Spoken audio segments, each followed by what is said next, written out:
میں آپ سے کہتا ہوں قرآن سے، صرف قرآن سے کبھی دین پر عمل ہو ہی نہیں سکتا۔ ارے آدمی ایک وقت کی نماز نہیں پڑھ سکتا۔ صلی اللہ علیہ وسلم نے حکم دیا تھا، جب ان کے پیٹ پھولنے لگے مدینے میں آئے تو حضور نے کیا کہا؟ صدقہ کے اونٹوں کے پاس چلے جاؤ اور صدقے کے اونٹوں کا دودھ اور پیشاب پیو۔ انہوں نے کیا، ٹھیک ہو گئے، مگر نفس کے وہ خبیث تھے اور ان لوگوں نے کیا کیا کہ حضور کے چرواہے کو قتل کر دیا اور اونٹ ہانک کر کے لے کے بھاگ گئے۔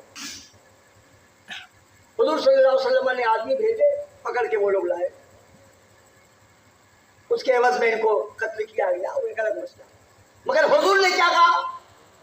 اونٹ کے دودھ اور پیشاب پیو۔ اس سے کیا ثابت ہوا کہ اونٹ کا پیشاب ان کے لیے پاک ہوا، جب تو پینے کا حکم ہوا۔ مگر یہ حدیث علماء فرماتے ہیں منسوخ ہے، کیوں؟ اس لیے کہ آگے حضور پاک کا یہ حکم آیا استنزہوا عن البول فإن عامۃ عذاب القبر منہ، پیشاب سے بچو اس لیے کہ قبر کا عام عذاب اسی سے ہوتا۔ اب یہاں پیشاب سے بچنے کا حکم آ گیا، لہذا اب یہ حدیث ناسخ ہو گئی اور بعد والی پہلے والی حدیث کیا ہو گئی؟ منسوخ۔ یہ میں تمہید اس لیے باندھ رہا ہوں تاکہ صورت مسئلہ کو سمجھنے میں آپ کو آسانی۔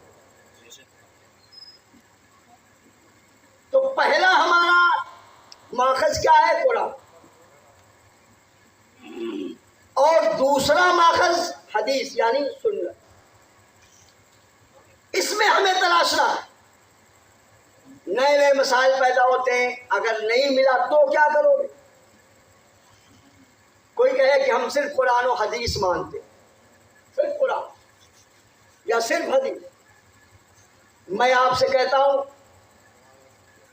قرآن سے، صرف قرآن سے کبھی دین پر عمل ہو ہی نہیں سکتا۔ ارے آدمی ایک وقت کی نماز نہیں پڑھ سکتا، صرف قرآن کی روشنی، صرف قرآن کی روشنی میں چاہے نماز پڑھنا، نماز نہیں پڑھ سکتا۔ احادیث کی روشنی کی بات کریں تو قرآن کی کوئی آیت، اس کی تفسیر حدیث میں آگے، اور پھر ایک حدیث کی تفسیر دوسری حدیث بنتی ہے، تب جا کے معاملہ بنتا ہے۔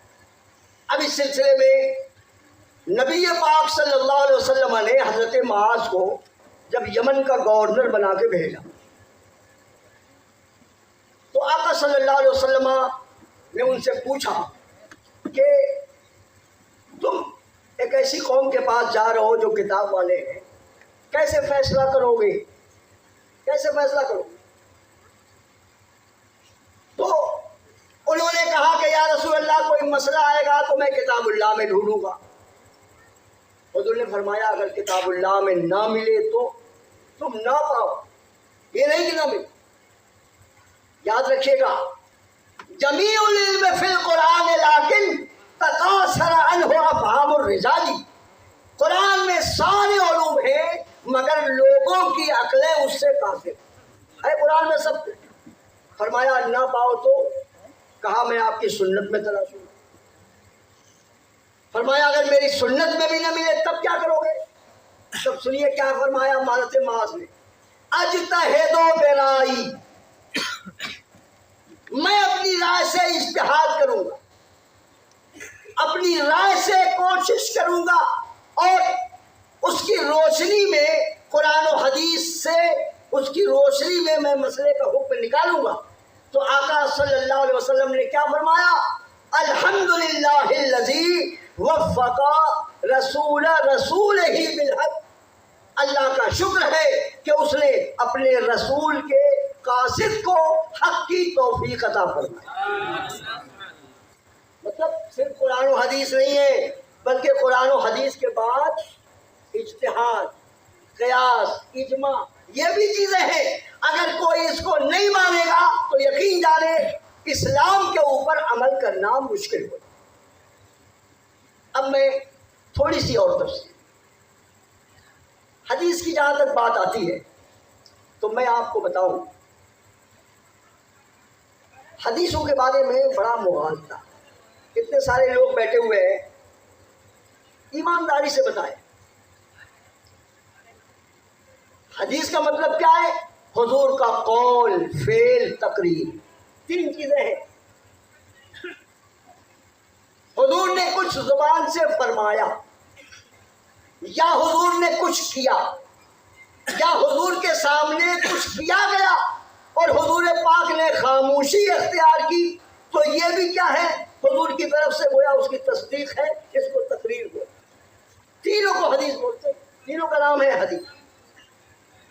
اب اس سلسلے میں ہم ایمان والوں کے لیے سب سے بڑی بات یہ ہے کہ جو اللہ کے رسول سے ثابت ہے، حدیث ہے، وہ ہمارے سر آنکھوں پر ہم یہ نہیں دیکھتے کہ کس کتاب سے، کس راوی سے، بلکہ ہمارے لیے تو اس کا حدیث ہونا کافی ہے۔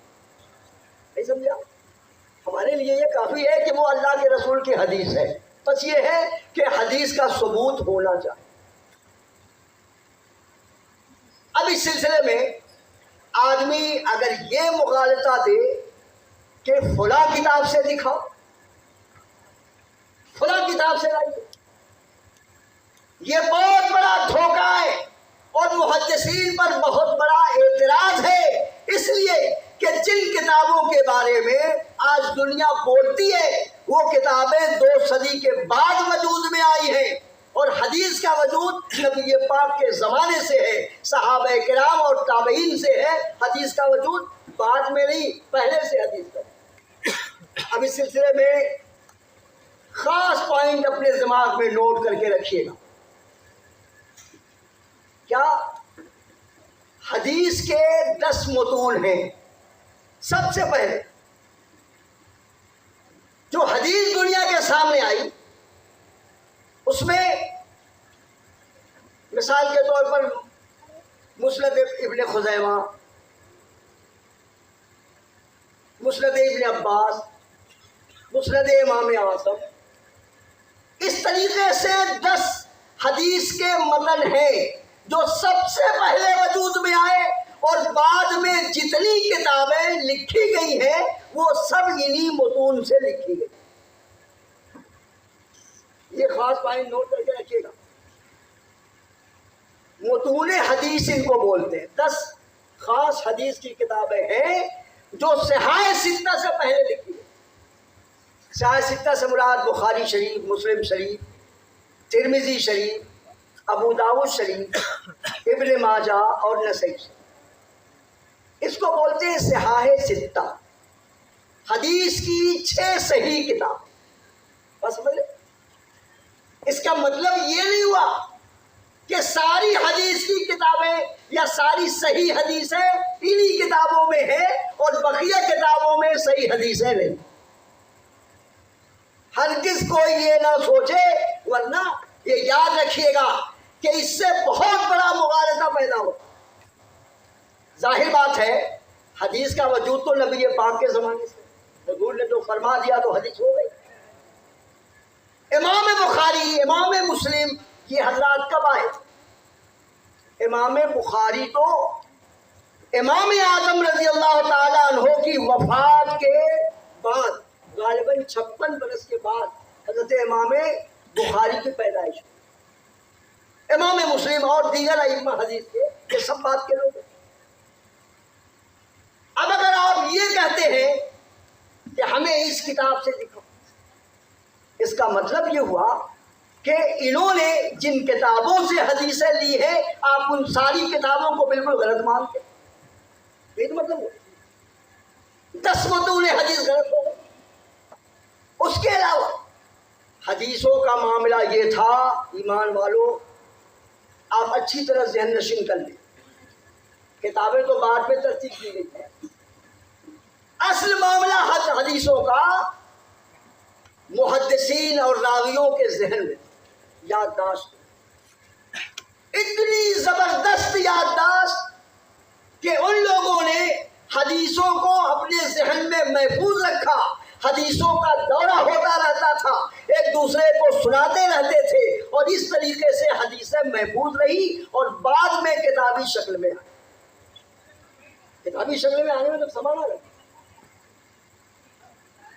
اس سلسلے میں جو لوگ حدیثوں کے بارے میں جانتے ہیں انہیں اچھی طرح معلوم ہے کہ حدیثوں کے بڑے بڑے امام آئے، سارے ائمہ حدیث کی کتابیں نہیں ہیں، مگر انہوں نے کتابوں کو اپنے ذہن و دماغ میں محفوظ رکھا تھا اور جب چاہتے تھے سند کے ساتھ ان حدیثوں کو سنا۔ اس لیے حدیث کا ذخیرہ بخاری، مسلم، ترمذی سے پہلے بھی تھا۔ مثلا امام بخاری کے کچھ استاد ہیں کہ نہیں؟ کیوں نہیں؟ اب قریب آئیے، آپ کو دقت آ جائیے، تھوڑا سا اور کریے۔ میرا خیال ہے آپ آؤ گے اپنی موضوع پر انشاءاللہ، گھبرائیے مت۔ میں موسم کی ناسازگاری وغیرہ کی بات، گرمی کی بات مت سوچیے گا، یہ یاد رکھیے کہ گرمی ہے، تپ ہے، دھوپ ہے، کلفت سفر کی ہے، نادان یہ تو دیکھ عزیمت کدھر۔ آپ جس نیک مقصد کے تحت آئے ہیں اس کو سمجھیے اور اپنے وقت کو صحیح ڈھنگ سے استعمال۔ تو میں عرض کر رہا تھا امام بخاری نے یا امام مسلم نے یا امام ابو داؤد نے، امام ترمذی نے، آخر یہ لوگ حضور کے زمانے میں، صحابہ کے زمانے میں تو تھے، کہ جتنے ائمہ حدیث ہیں کوئی حضور کے زمانے میں یا صحابہ کے زمانے میں تھا؟ کوئی نہیں۔ انہوں نے کسی سے حدیث لی،